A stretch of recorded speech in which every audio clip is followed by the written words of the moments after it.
Bonjour et bienvenue sur notre chaîne. Aujourd'hui, nous allons parler d'un sujet extrêmement important qui concerne des millions de personnes dans le monde entier. Si vous êtes diabétique ou si vous connaissez quelqu'un qui l'est, cette vidéo pourrait littéralement vous sauver la vue.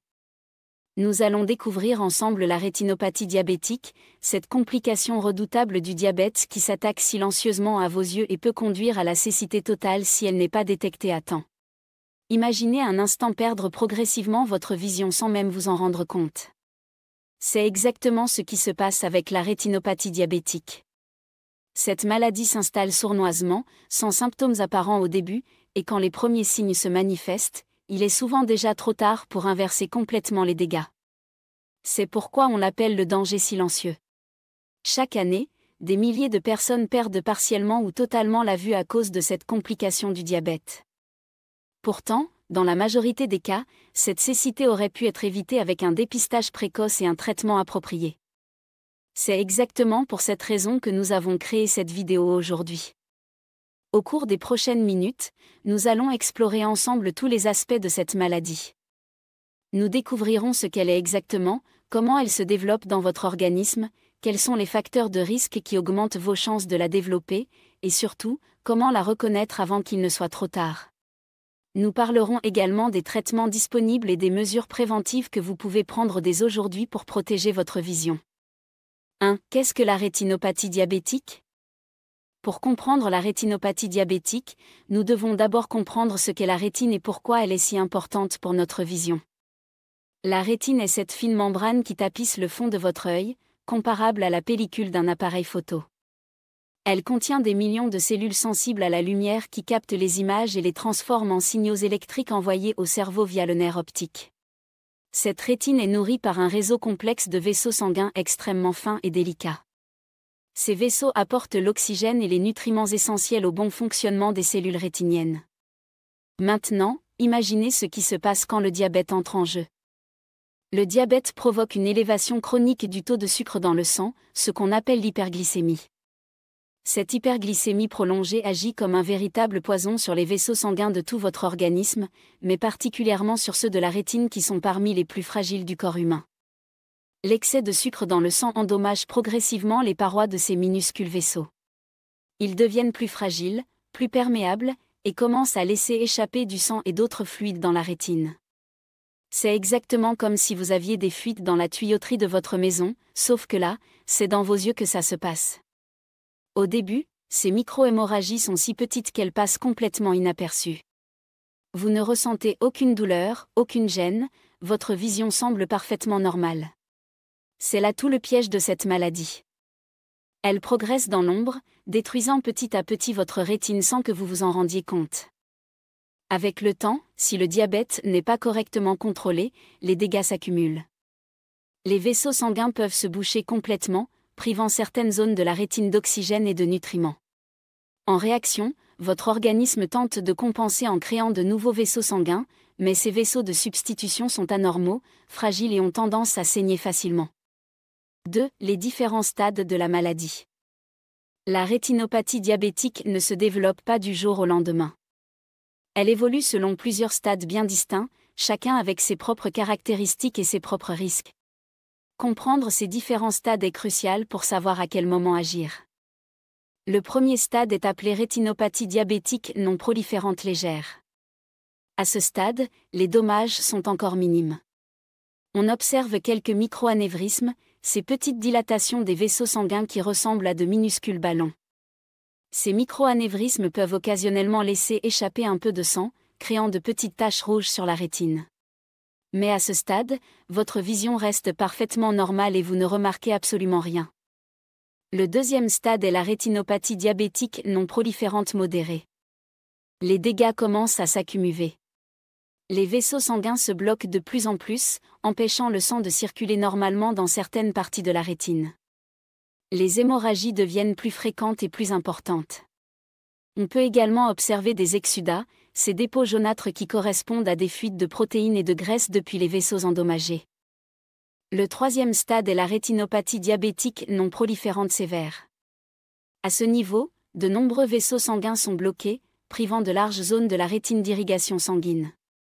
Ces zones commencent à envoyer des signaux de détresse chimique pour réclamer plus de sang et d'oxygène.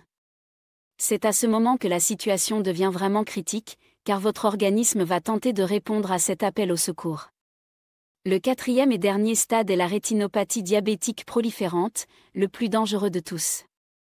En réponse aux signaux de détresse, votre organisme commence à fabriquer de nouveaux vaisseaux sanguins pour tenter de sauver la rétine. Malheureusement, ces nouveaux vaisseaux sont complètement anormaux. Ils sont fragiles, ils saignent facilement et ils poussent de manière anarchique, parfois même en dehors de la rétine. Ces vaisseaux anormaux peuvent provoquer des hémorragies massives qui obscurcissent complètement votre vision. Pire encore, ils peuvent former du tissu cicatriciel qui tire sur la rétine et peut la décoller, entraînant une perte de vision définitive. À ce stade, les dégâts peuvent être irréversibles même avec un traitement. 3. Les symptômes à surveiller. L'un des aspects les plus troublants de la rétinopathie diabétique est qu'elle peut progresser pendant des années sans provoquer le moindre symptôme. C'est exactement pour cette raison qu'on l'appelle le danger silencieux. Cependant, il existe certains signes d'alerte que vous devez absolument connaître et surveiller. Le premier symptôme qui peut apparaître est une vision floue qui va et vient. Vous pourriez remarquer que votre vision devient parfois moins nette, puis redevient normale. Cette fluctuation est souvent liée aux variations de votre taux de sucre dans le sang qui affectent temporairement la forme de votre cristallin. Si ce symptôme persiste ou s'aggrave, il faut consulter sans délai. Un autre symptôme important est l'apparition de taches sombres ou de filaments flottants dans votre champ de vision. Ces corps flottants, qu'on appelle aussi mouches volantes, peuvent indiquer des micro-hémorragies dans l'humeur vitrée, ce gel transparent qui remplit l'intérieur de votre œil. Si vous observez soudainement beaucoup plus de ces taches qu'habituellement, c'est un signal d'alarme. La vision de halos colorés autour des lumières est également un symptôme à prendre au sérieux. Ces halos peuvent apparaître autour des lampes, des phares de voiture ou de toute autre source lumineuse. Ils indiquent souvent un édème maculaire, c'est-à-dire un gonflement de la partie centrale de la rétine responsable de la vision fine. La difficulté à voir dans l'obscurité ou une baisse de la vision nocturne peut également être un signe précoce de rétinopathie diabétique. Si vous avez de plus en plus de mal à vous déplacer dans des environnements peu éclairés, il est important de faire vérifier vos yeux. Des douleurs oculaires, bien que moins fréquentes, peuvent parfois accompagner les formes avancées de la maladie. Ces douleurs peuvent être liées à une augmentation de la pression intraoculaire ou à d'autres complications. Le symptôme le plus alarmant est la perte soudaine et importante de vision. Cela peut se produire lors d'une hémorragie massive dans l'humeur vitrée ou d'un décollement de rétine. Dans ce cas, il s'agit d'une urgence médicale absolue qui nécessite une consultation immédiate. Il est crucial de comprendre que l'absence de symptômes ne signifie pas l'absence de maladie. La rétinopathie diabétique peut causer des dégâts considérables avant de provoquer le moindre symptôme perceptible. C'est pourquoi le dépistage régulier est absolument indispensable pour toute personne diabétique. 4. Les facteurs de risque. Tous les diabétiques ne développent pas forcément une rétinopathie diabétique, mais certains facteurs augmentent considérablement les risques. Connaître ces facteurs de risque est essentiel pour évaluer votre niveau de danger personnel et prendre les mesures préventives appropriées. Le premier et le plus important facteur de risque est la durée du diabète. Plus vous êtes diabétique depuis longtemps, plus vos risques de développer une rétinopathie sont élevés. Après 15 ans de diabète, environ 80% des diabétiques de type 1 et 60% des diabétiques de type 2 présentent des signes de rétinopathie. Après 20 ans, ces pourcentages grimpent encore davantage. Le contrôle glycémique est le deuxième facteur crucial. Si votre taux de sucre dans le sang est mal contrôlé, avec des valeurs d'hémoglobine glyquée élevées, vos risques augmentent de façon exponentielle. Chaque point des HbA1c au-dessus de 7% augmente significativement votre risque de complications oculaires. L'hypertension artérielle constitue un facteur de risque majeur souvent sous-estimé. Quand votre tension artérielle est élevée, elle exerce une pression supplémentaire sur les vaisseaux sanguins déjà fragilisés par le diabète. Cette double agression accélère considérablement la détérioration de la rétine. Le taux de cholestérol et de lipides dans le sang joue également un rôle important. Des taux élevés de mauvais cholestérol peuvent aggraver les dommages aux vaisseaux sanguins et favoriser la formation d'exsudats dans la rétine. La grossesse représente une période à risque particulier pour les femmes diabétiques. Les changements hormonaux et physiologiques de la grossesse peuvent accélérer la progression d'une rétinopathie existante. C'est pourquoi un suivi ophtalmologique renforcé est indispensable pendant cette période. Le tabagisme multiplie les risques de complications diabétiques, y compris la rétinopathie. La nicotine et les autres substances toxiques du tabac endommagent les vaisseaux sanguins et réduisent l'apport d'oxygène aux tissus. L'âge est un facteur qu'on ne peut pas modifier, mais qu'il faut prendre en compte. Plus on vieillit, plus les vaisseaux sanguins deviennent fragiles naturellement, ce qui s'ajoute aux effets du diabète. Certains facteurs génétiques peuvent également influencer votre susceptibilité à développer une rétinopathie. Si des membres de votre famille diabétique ont eu des complications oculaires, vous pourriez avoir une prédisposition génétique.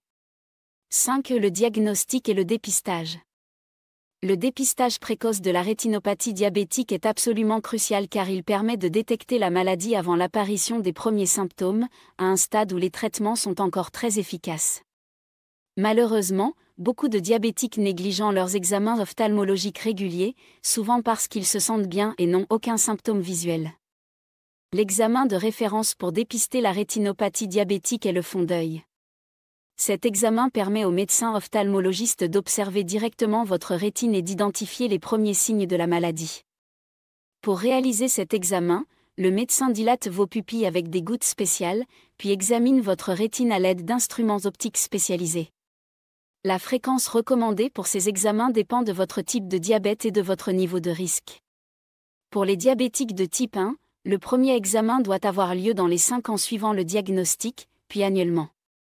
Pour les diabétiques de type 2, l'examen doit être réalisé dès le diagnostic car on ne sait pas depuis quand le diabète évolue silencieusement, puis renouvelé chaque année. L'angiographie fluorescéinique est un examen plus spécialisé qui peut être nécessaire dans certains cas. On injecte un colorant fluorescent dans une veine de votre bras, puis on photographie votre rétine pendant que le colorant circule dans les vaisseaux sanguins. Cet examen permet de visualiser précisément les zones où les vaisseaux fuient ou sont bloqués. La tomographie par cohérence optique, ou OCT, est une technique d'imagerie moderne qui permet d'obtenir des coupes très précises de la rétine. Elle est particulièrement utile pour détecter et surveiller l'édème maculaire, cette accumulation de liquide au centre de la rétine qui peut affecter gravement votre vision centrale. La rétinographie numérique est une méthode de dépistage de plus en plus utilisée. Elle consiste à photographier votre rétine avec un appareil spécialisé, puis à faire analyser ces photos par un spécialiste. Cette technique permet de dépister la rétinopathie diabétique même dans des zones où l'accès aux ophtalmologistes est limité. Il est important de comprendre que ces examens sont indolores et sans danger.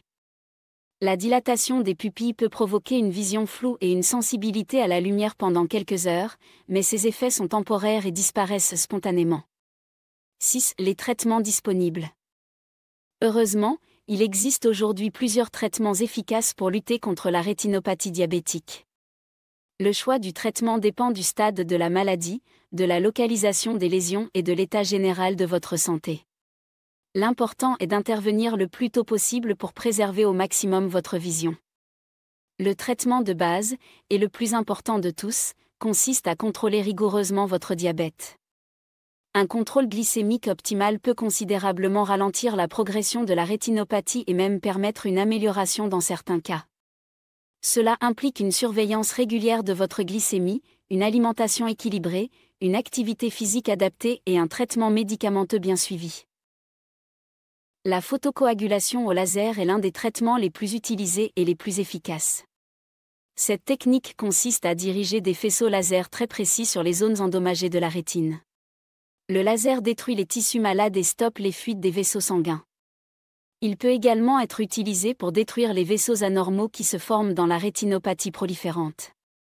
Les injections intraoculaires d'anti-VEGF représentent une révolution thérapeutique récente. Ces médicaments bloquent une substance appelée VEGF qui favorise la formation de nouveaux vaisseaux sanguins anormaux. Ils sont particulièrement efficaces pour traiter l'édème maculaire et la rétinopathie proliférante. Les injections de corticoïdes dans l'œil peuvent également être utilisées pour réduire l'inflammation et l'édème maculaire. Ces traitements sont généralement réservés au cas où les anti-VEGF ne sont pas suffisamment efficaces. La vitrectomie est une intervention chirurgicale plus lourde, réservée aux cas les plus sévères. Elle consiste à retirer le gel vitré de l'œil pour éliminer le sang qui l'obscurcit ou pour réparer un décollement de rétine. Cette opération nécessite une anesthésie et une hospitalisation. Il est crucial de comprendre que ces traitements sont d'autant plus efficaces qu'ils sont appliqués tôt dans l'évolution de la maladie. Une fois que des dégâts importants ont eu lieu, il devient beaucoup plus difficile de restaurer une vision normale. 7. La prévention. La meilleure stratégie contre la rétinopathie diabétique reste la prévention. En adoptant les bonnes habitudes dès maintenant, vous pouvez considérablement réduire vos risques de développer cette complication redoutable ou ralentir sa progression si elle est déjà présente. Le contrôle optimal de votre diabète est la pierre angulaire de la prévention. Votre objectif doit être de maintenir votre hémoglobine glyquée en dessous de 7%, ou selon les recommandations spécifiques de votre médecin. Cela nécessite une surveillance régulière de votre glycémie, une alimentation équilibrée pauvre en sucre rapide, une activité physique régulière et une prise rigoureuse de vos médicaments. Le contrôle de votre tension artérielle est tout aussi important. Votre objectif doit être de maintenir une tension inférieure à 130/80 mmHg. Cela peut nécessiter des modifications de votre mode de vie et parfois des médicaments antihypertenseurs. La gestion de votre taux de cholestérol contribue également à protéger vos vaisseaux sanguins. Une alimentation pauvre en graisses saturées, riche en fibres et en oméga 3, combinée à une activité physique régulière, peut considérablement améliorer votre profil lipidique. L'arrêt du tabac est impératif si vous fumez. Le tabagisme multiplie les risques de complications diabétiques et nuit gravement à la santé de vos vaisseaux sanguins. Il existe de nombreuses aides pour vous accompagner dans cette démarche d'arrêt. Une alimentation riche en antioxydants peut aider à protéger votre rétine. Les légumes verts à feuilles, les fruits colorés, les poissons gras riches en oméga 3 apportent des nutriments protecteurs pour vos yeux.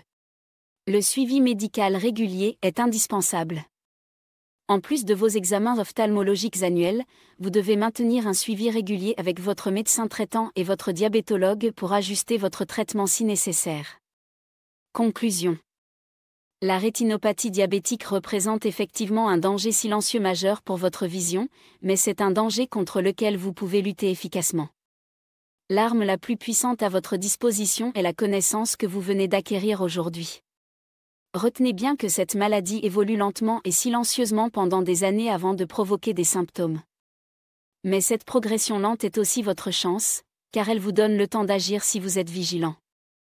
Le dépistage régulier par un examen du fond d'œil permet de détecter la maladie à un stade précoce où les traitements sont encore très efficaces.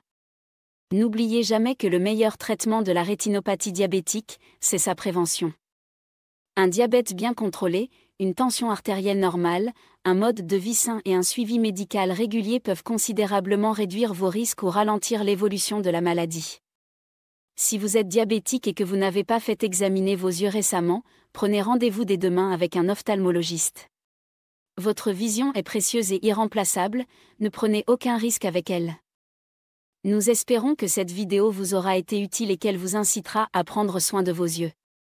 N'hésitez pas à partager ces informations avec vos proches diabétiques, vous pourriez leur sauver la vue. Abonnez-vous à notre chaîne pour ne manquer aucune de nos vidéos santé, et à bientôt pour de nouveaux conseils pour préserver votre bien-être.